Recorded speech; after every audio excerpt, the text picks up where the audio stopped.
3 months after Amaka disappeared, Conley was no longer the same man. The once lively compound in Surulere now felt empty to him. Every room in the apartment carried her memory. The kitchen still smelled like her perfume sometimes, her favorite cup still sat near the sink untouched, and every single night at exactly 2:13 a.m. Conley would wake up suddenly, always sweating, always breathing hard because every night, he heard soft and slow footsteps near the window. At first, he thought it was grief, maybe his mind was breaking, but then strange things started happening again. One morning, Conley woke up and saw fresh hot food on the table with the steam still rising. His heart nearly stopped because it was Amaka's special jollof rice recipe, the exact one she used to cook for him. Conley checked the entire apartment but the doors and windows were locked and there was nobody there.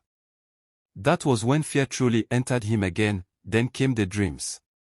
Every night, Amaka appeared inside his dreams but something was different now. She always smiled before, but now, she looked very scared, and every single time, she repeated the same sentence.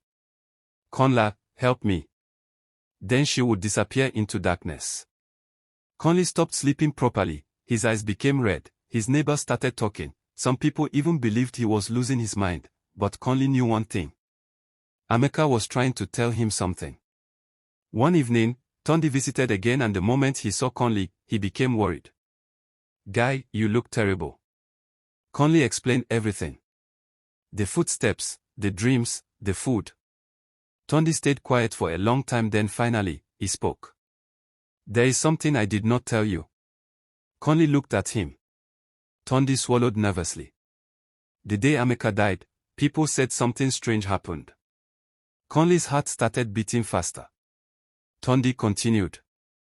"After the accident, Amaka's body disappeared briefly from the mortuary for almost 6 hours. Nobody could explain it. Some people believed her spirit refused to rest but there was another dark rumor too." Tondi lowered his voice.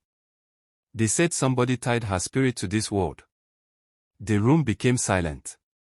Conley felt cold immediately. "What do you mean?" Tondi hesitated, then he finally said it. Before Amaka died, she was engaged to a very rich native doctor's son in Enugu, but she did not love him. The man became obsessed, possessive and dangerous with her, and after her death, people whispered that he refused to let her spirit go. Conley's blood froze. That night, for the first time in months, Conley saw Amaka again. But not in a dream, it was real life. She stood beside the window silently, moonlight touched her face softly, but now, she looked weak, like somebody suffering. Conley slowly stood up from the bed, tears filled his eyes immediately. "Amaka." She looked at him sadly. Then whispered, "They won't let me go." Suddenly, the room became freezing cold, the lights exploded, dark shadows started moving across the walls, then Conley heard a deep frightening voice behind him.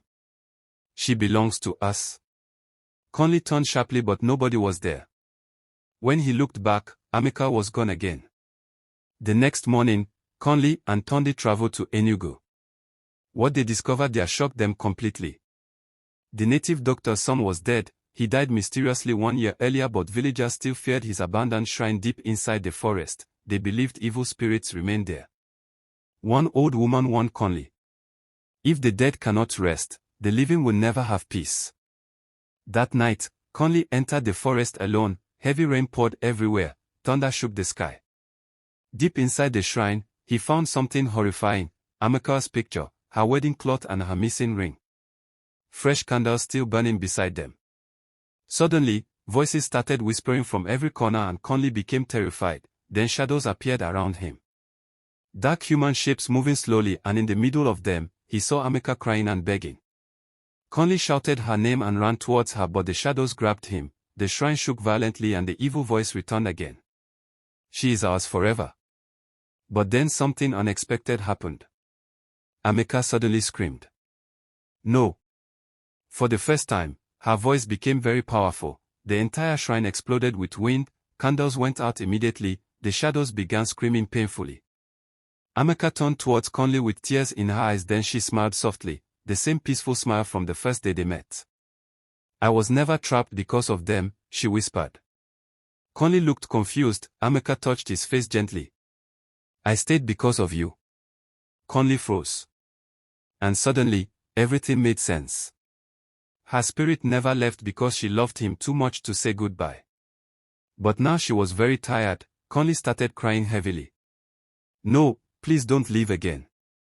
Amaka smiled sadly, then she placed the wedding ring in his hand. "You gave me happiness after death," she whispered. "But you deserve life after me." The wind around them became calm, the shadows disappeared completely, then slowly, Amaka began glowing softly, not scary anymore. She was peaceful and beautiful, like somebody finally free. Conley held her hand tightly one last time, and this time her hand felt warm. For the very first time, Amaka smiled through tears, then she whispered, "Goodbye, my husband." And slowly, she disappeared into light. The rain stopped immediately and silence filled the forest, and for the first time in months, Conley felt real peace. 1 year later, he moved into a new apartment, new city, new life. One evening, while arranging old boxes, he found a photograph hidden inside one of Amaka's books and he froze because it was impossible. It was a clear picture of both of them smiling together, no blurry face, no shadows, just love. At the back of the picture were words written softly. "Now I can finally stay in memories." Conley smiled quietly and tears filled his eyes. Then he looked outside his window. The curtain moved gently with the evening breeze, but this time, he was not afraid because somehow, he knew she was finally free. And finally, so was he.